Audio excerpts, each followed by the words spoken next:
Why do cars need fuel to run? One sunny morning, Ben was watching cars pass by when he noticed Vroom, the animated car, waiting nearby. Hi Vroom. I see cars stopping at gas stations. Why do cars need fuel to run?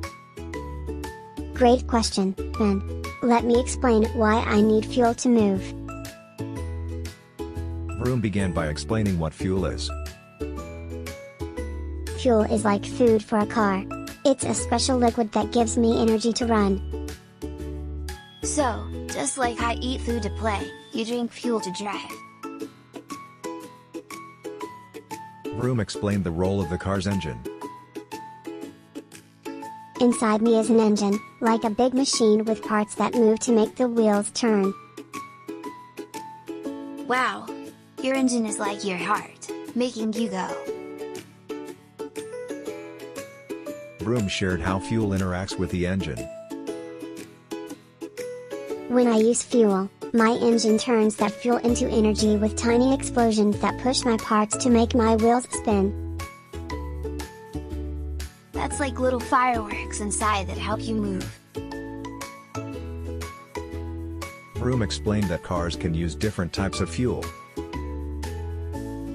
Most cars use gasoline, but some use diesel, and others use electricity or even biofuels.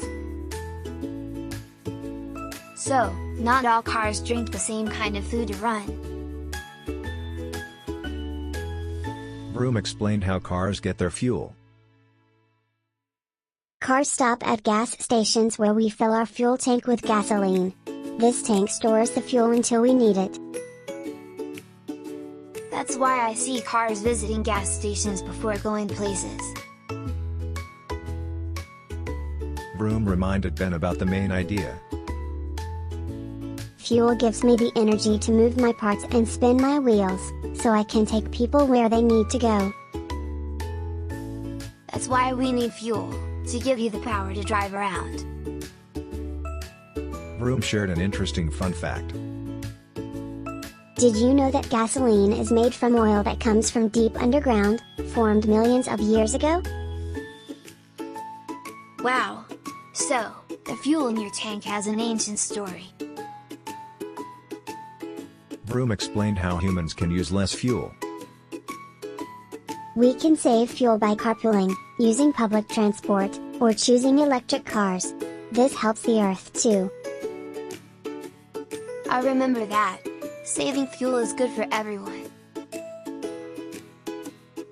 Vroom talked about the future of cars. In the future, we might use more renewable energy